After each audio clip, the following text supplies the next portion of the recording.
what happened after that was a sight to see. Because on election night, we were super excited. We had moved 25 points in the 3 weeks leading up to the election.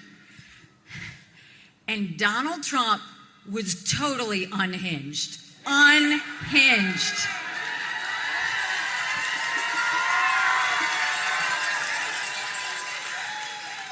He was a bit sensitive, and I think his feelings were hurt, but he threw a temper tantrum out on stage, seriously, threw a total temper tantrum, and was talking about revenge.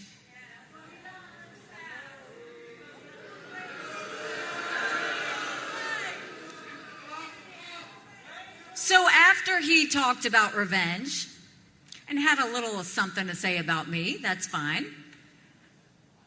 We raised $1 million online right after he did that.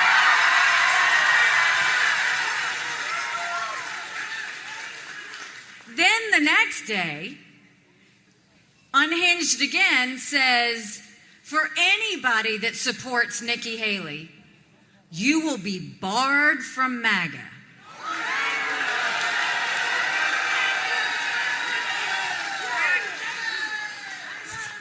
So we had a little fun with that.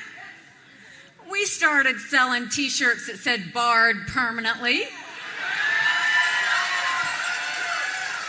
We sold 10,000 t-shirts. We raised another $1.6 million.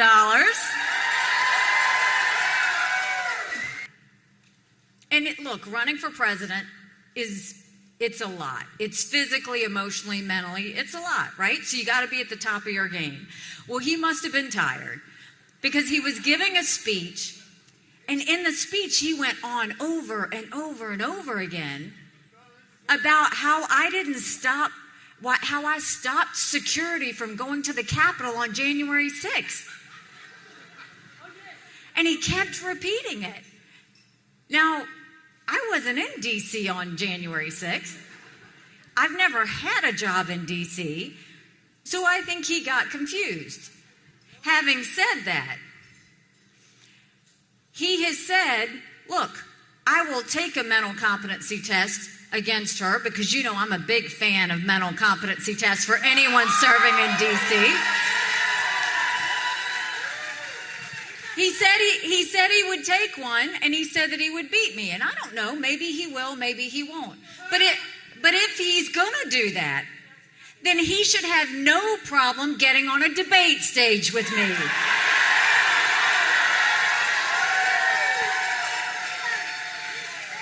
Because that's the ultimate mental competency test for anybody that wants to run for president. So I put that back out there, that he has no reason to fear. Come on up, let's do a debate, let's see what happens, and let's let this election play out the way it's supposed to play out.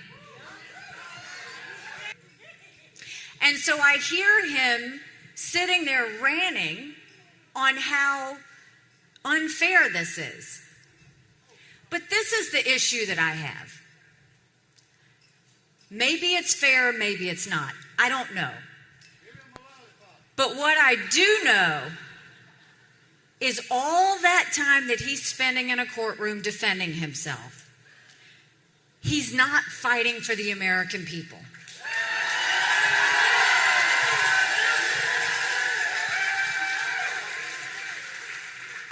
Like he did on election night in New Hampshire, like he's done on his Twitter feed since he got the verdict.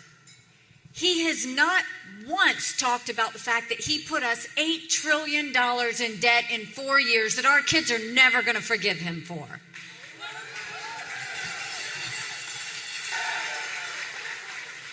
We are $34 trillion in debt. We're having to borrow money just to make our interest payments. China owns some of that debt. Now, I would love to tell you that Biden did that to us. But I've always spoken in hard truths to you, and I'm going to do that with you today. Our Republicans did that to us too.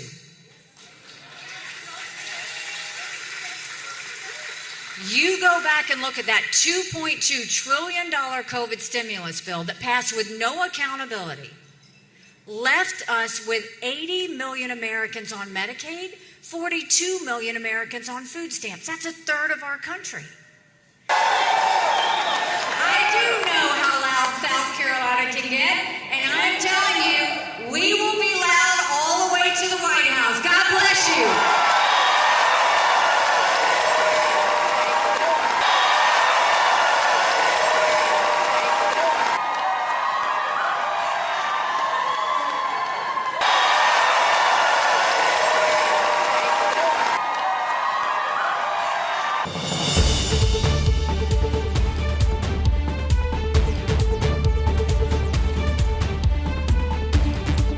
I'll tell you what, I feel sharper now than I did 20 years ago. I really do. I don't know. It's probably not true.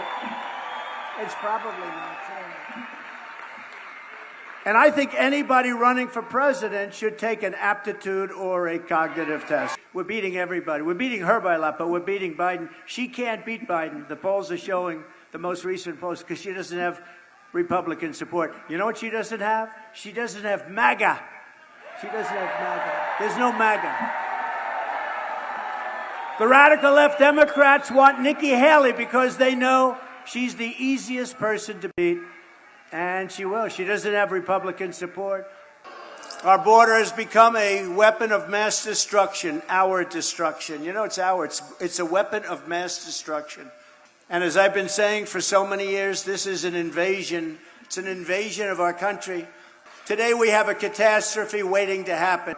Nobody to this day can explain why this open wound is good for our country. And even politically, why is it good politically? First of all, with the Hispanic vote, we're doing better now than the Democrat Party. So I think it's good for us. But we're going to seal the border, complete it, and we're going to repeal the invasion. You know, remember that in 2016 when I campaigned, everybody remembers that, we had a very bad border. Nothing like today.